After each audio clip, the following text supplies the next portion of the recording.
Shalom Bapak Ibu Saudara yang dikasihi Tuhan. Senang hari ini kita bisa berjumpa lagi. Mari saya mau mengajak kita sekalian untuk kembali merenungkan firman Tuhan yang saya ambil dari Yesaya pasal yang kedua ayat yang ke-11. Demikian firman Tuhan. Manusia yang sombong akan direndahkan, dan orang yang angkuh akan ditundukkan, dan hanya Tuhan sajalah yang maha tinggi pada hari itu. Bapak Ibu Saudara yang dikasihi Tuhan, kesombongan adalah penyakit yang sampai hari ini banyak sekali anak Tuhan yang sulit sekali untuk mengalahkannya.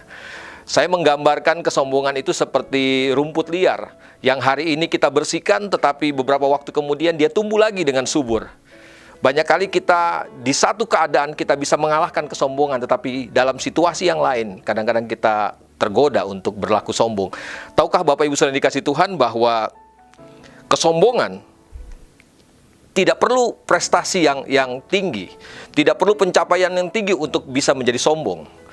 Siapapun bisa berlaku sombong, Bapak Ibu Saudara yang dikasihi Tuhan. Oleh sebab itu, makanya kita harus berhati-hati dengan kesombongan ini.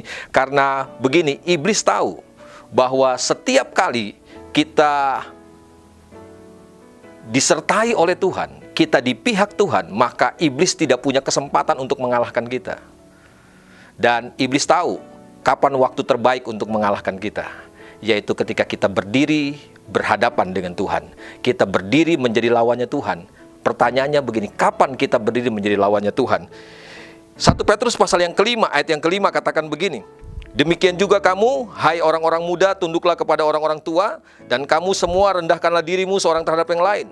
Sebab Allah menentang orang yang congkak, tetapi mengasihi orang yang rendah hati.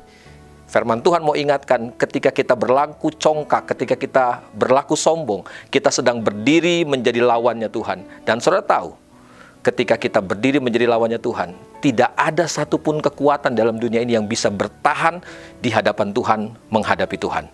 Bapak Ibu Saudara dikasihi Tuhan, iblis tahu senjata ini. Makanya banyak kali anak Tuhan menemui kegagalan, menemui kehancuran, bukan karena mereka kurang pinter, bukan karena mereka kurang banyak ibadah, bukan karena mereka kurang berdoa, tetapi ini yang seringkali menjadi sumber kegagalan kita, yaitu kita tergoda untuk berlaku sombong. Tahukah saudara, ketika kita berlaku sombong, kita sedang menjadi lawannya Tuhan.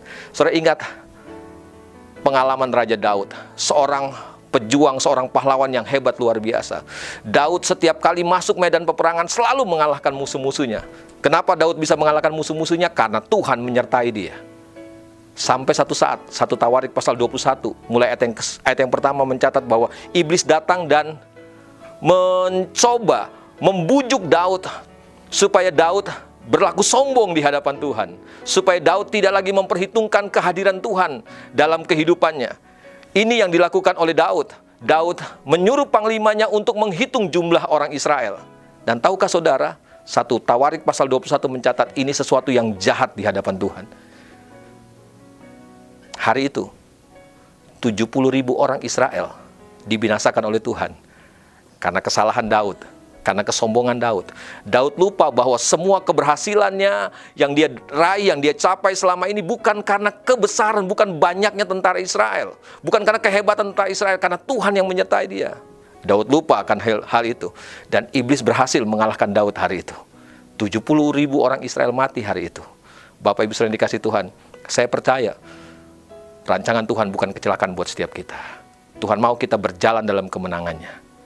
Ini yang saya mau pesan buat setiap kita. Teruslah hidup dalam kerendahan hati.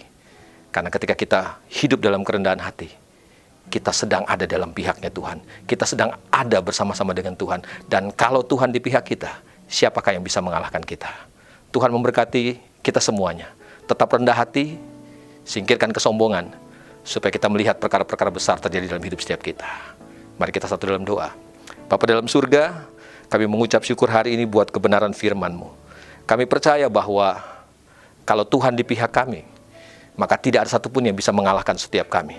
Oleh sebab itu hari ini Bapa, tolong kami, mampukan kami Tuhan, untuk tetap merendahkan hati kami di hadapan-Mu Tuhan. Untuk kami tidak tergoda untuk menjadi sombong dengan semua yang kami bisa raih, yang bisa kami capai dalam kehidupan. Sadarkan kami Tuhan, ingatkan terus kami bahwa semua yang kami bisa capai, kami raih dalam hidup kami, semuanya karena Tuhan. Bukan karena kehebatan kami, bukan karena kepintaran kami. Semuanya karena kasih karunia Tuhan. Terima kasih Bapa Surgawi. Aku percaya langit dan bumi pasti akan lenyap, tapi firman Tuhan tinggal kekal untuk selama-lamanya. Tuhan memberkati jemaat-Mu di mana saja mereka berada. Yang lemah kuatkan, yang susah hiburkan, bahkan yang sakit Tuhan sembuhkan hari ini. Terima kasih Bapa Surgawi, terpujilah Engkau Tuhan, demi nama Yesus Kristus Tuhan kami berdoa. Amin.